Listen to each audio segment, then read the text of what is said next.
Hi guys, Steph here. Right, now for you regular viewers that watch on a regular basis, some of you will remember this pen here. Yes, from my last pen haul, rather tired, discoloured, and to be honest with you, yes, yeah, definitely needs a little bit of TLC for that one. And here's the pen after the TLC. Now, this particular pen was reserved by one of my viewers. And to be quite honest with you, at the time, I said to myself, right, it's rather in a sorry state, so I'm going to leave it as it is and just sell it as is. But, yeah, you know, this particular lady reserved it, so I thought, yeah, okay, I'll work on the pen, and I've just finished it. And as you can see, it's looking a little bit fresher than it did before. Now, as we mentioned, well, maybe you may remember or not, this particular pen, if I show you the end of the barrel here, is a Waterman 52.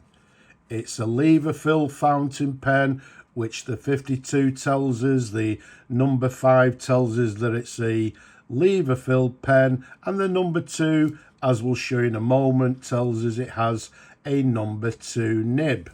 Now, the barrel imprint on this is a little bit on the worn side, so if I can look over the camera, okay, as I say, it's a little bit on one side, but yep, for a 100-year pen, what do you expect? But it reads Watermans, to the left patent US, and then in the middle it's got the Ideal logo, and then to the right Pat Office, and then to the bottom fountain pen. Also to the bottom of the barrel, again, I'll turn it around because I can't quite see over the camera, but it also has Waterman's Pat, well, registered Pat Office, and then made in USA to the bottom there. As I say, I'm not sure if you can actually see it. And as before, there's the number 52. Now, this particular, the Watermans, they came in numerous different variants. Some had, you know, gold overlays. They came in gold plated, gold fill, came with gold bands. So they brought them out in numerous different variations. And the date of the pens were from around 1915 through to, I believe, around about the 1930s. But very, very popular pen. Some people say that, you know, the Waterman 52 is one of the most well-known pens available. Yeah, whether that's true or not, I don't know. So, as we said, the Waterman 52, the pen capped is 138 millimeters capped. Around the barrel, it's a nice 11 millimeters in diameter. Now, if we unscrew the cap for you, one thing you'll notice, some of you will be saying, yes, but where's the clip it had? Well, it had this accommodation clip here, which, as you can see, I've cleaned up a little bit. Now, I'm going to send it separate because some people, you know, prefer to have them, some people don't. But the nice thing about it, it just simply slides on like so. So, yeah, I mean, I'll send it like this, I think, and then, you know, the new owner can take it off if they wish. But you can see there, it's got the Ideal logo to the clip, to the accommodation clip there. So it's the correct one for the pen. So what we'll do, we'll leave that on for now. Take the cap off, show you a couple of different angles of the pen. Okay, if we take it up to this section, quite a long section, slightly concave towards the nib. And then the nib, we've got a nice Waterman's Reg US Pat Office. As I said, it's a number 2 nib. And then to the very bottom, made in USA. There's a sideways view. There's the feed underneath. Okay, so although I said to myself, well, I'm not going to do a great deal with this pen, I thought, okay, the person's actually reserved it, so I'll make a little bit of effort and we'll clean it up, make it a lot more presentable. Now, obviously, I've put a new sack in the pen as well. So, and I know you people like to see the pen's writing. So what we'll do, let's dip the nib in the ink. Okay, I'm hoping you could hear that. Lots of bubbling going on. Let's give it all a wipe. Pop the ink back here.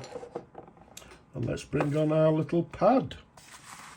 This is actually, as always, what I do is just test them, well, sort of on video if you like, and if there's a problem, we can adjust anything that needs to be adjusted, but you're seeing what I'm seeing at the same time. So what we have is a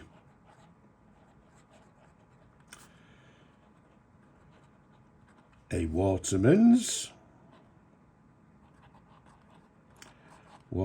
Ideal, and this one's the number 52, and we're dating the pen. Let's pop it straight in the middle, sort of 1920s. As I say, these particular pens are from 1915 to the 1930s. As we've just mentioned, made in USA, and it's writing quite nicely, and writing with, I would say, a fine nib. Now, I'm not putting a lot of pressure on the nib, so does it have any flex? So let's put a little bit of pressure on.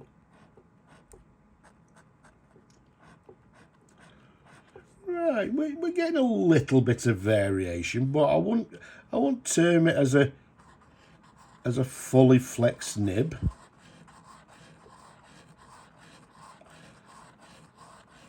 And there we go. So as you can see, by putting a little bit of pressure, yeah, I'm getting a little bit of variation. We're getting from fine to sort of maybe medium, medium line. But all in all, writing with a lovely fine line, and writing very nicely indeed. So what we'll do, once the video is finished, we'll swill the pen out with clean water. As I say, the pen is ready to be shipped. So, yeah, I just thought I'd do a quick review before it goes off. I've shown you 52s before, so if you like the 52s, go and have a look at some of my videos. But there we have it. A rather sort of rejuvenated Waterman Ideal 52 from what you saw before and what you can see now. I think it's a little bit more presentable, as I say, with a not chrome but a nickel, incidentally a nickel lever. As you can see there, it's also got the Ideal logo on the lever as well. It comes with this, what we call a lever box, or a box lever, with this spoon-ended lever there, as I said, with the Ideal logo. So there we have it. I hope you've enjoyed looking at the pen as much as I enjoy showing him to you people. Don't forget, leave a comment below, don't be shy, and don't forget, give the video a thumbs up if you will. It helps me, I believe. And don't forget to subscribe. But for now, I'm just going to say Slava Ukraini from me and this handsome pen. I'm just going to say bye-bye for now.